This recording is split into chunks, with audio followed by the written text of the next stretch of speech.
Welcome back to Sarah Kennedy's Roundtable, where we discuss all the happenings of Series 4 of the UK Traitors.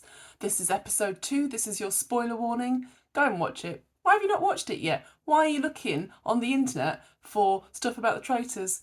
Don't do that. Don't spoil the joy that this series brings.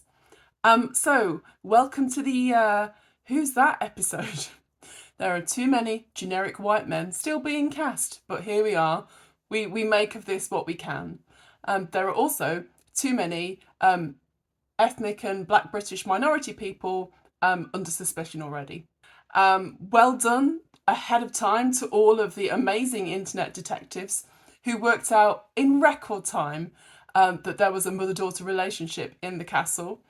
And also incredible work to everybody who is doing the writing themselves their own personal list of people who are faithful. Because, of course, if they make it onto the traitor shortlist, they are not the secret traitor. So, we are a little concerned, it seems, online with the mix of people this year who so many of them wanted to be traitors. It does sound a bit malevolent, but it does show an understanding of the excitement of the show. Everybody thinks that being a traitor would be the most fun part of it, and that they have all come prepared and they're tough and they're ready for it. So this series, we cross our fingers and we hope no bullies, but also no tears. We'll see. Hugo, bless him, he is so hammy. In the first moments, he's going, "Don't get blood on your cloak." And he's so enthusiastic at breakfast. He is doing too much, I think. And then later on, of course, he's exactly the kind of man who will quote The Art of War. The man, he's just a walking cliche. He doesn't seem to have got a lot of love online. I wonder if he was rubbing people up the wrong way in the house as well. We wait and see. So at breakfast, everybody is needling Ross about his relationship with Nettie. He seems to be pretty annoyed about it because it wasn't his choice, of course, to go public with the fact that they know each other from back in the day. But rather cleverly, Nettie is gone. She is the first murder. So, of course, because their names are linked in people's minds, Ross is suspected. I feel very sorry for Nettie. It's always really sad for the first person to go. They just don't get a lot of time to enjoy the show. Worse still, straight away, he is relieved. Ross says she was a liability because apparently he's keeping another secret. So that's interesting. Ross has layers. Ellie, the psychologist, says quite clearly that Ross is over-explaining because he's in a bit of a panic. So the spotlight on Ross, is it too obvious? Is it too clearly a traitor's web? A double bluff? I mean, this early in the game, come on, it just feels far too risky. Pretty boy Sam, who the internet clocks as an Ed Gamble lookalike in his promo pics, he's got a lot of screen time for his reactions at breakfast. Does that mean anything? We move on to the mission, which seems to be 4 BDSM guys in ski masks with chariots. So it's actually the teams who have to push the chariots. They're thrones, and the people who sit on them are the ones who are shielded. That only comes into being at the finish line, so people can swap in and out with the shields that they find in the game.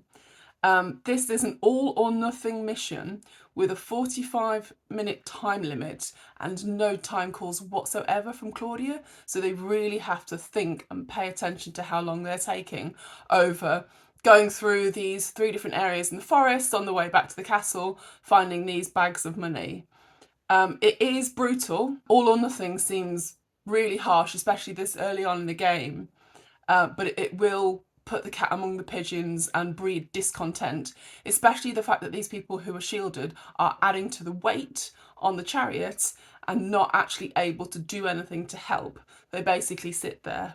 Few people struggle with the weight of the chariot, especially up the hills, as you might imagine. Ben, we haven't heard from very much yet. He's 66. He's ex-Royal Navy, so he really doesn't have any trouble with it at all. Judy, however, is flagging.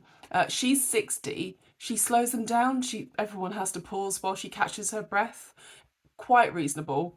But also, Sam is keeping an eye on her because he thinks that she was too quiet at breakfast. And as we know, as we avid Traitors watchers know, difficult, dangerous to be too loud, too quiet, too reserved. It's just basically you can't win. At this moment, there it really is no defence because people are acting on base suspicions. They talk about evidence. There never is any evidence, but there's even less no evidence at the start of the game than in the middle of the game. So they win. They win the money, quite a lot of money.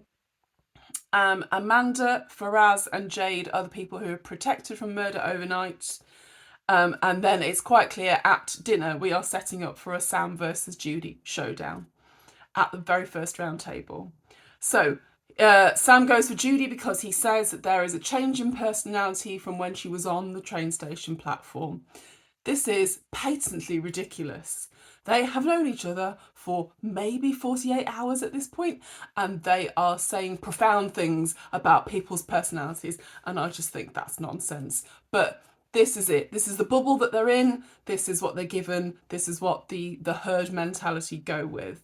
And it does feel like in the opening moments of the round table that Sam is encouraging a pile on. It doesn't look good, mate. Ross falls under suspicion and he is saying all of the wrong things. He is relieved that Nettie is gone but feels guilty about it. Come on. This extra secret that he's guarding is no good to a banished player. But there's a lovely bit of herd mentality, as we often see in this show, and Ross escapes, and Judy is banished, by far the most popular vote. And of course, she was faithful. Now, Roxy, her daughter, flips out. It must be very hard to contain your emotion when you had a sort of secret relationship inside the castle that you were trying to protect.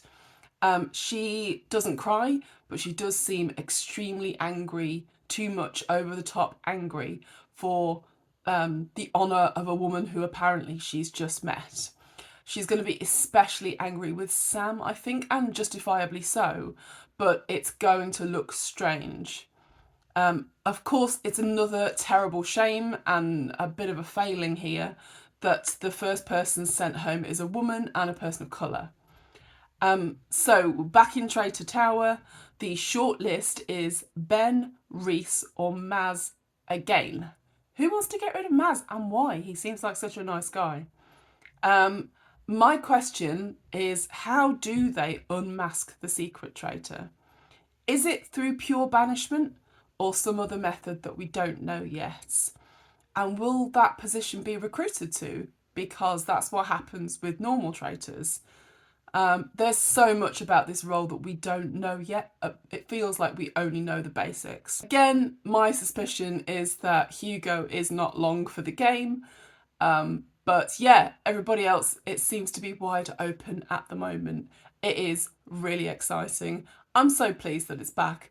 The reaction on Twitter, on Instagram, on YouTube has been huge because this is something that really brightens up our January.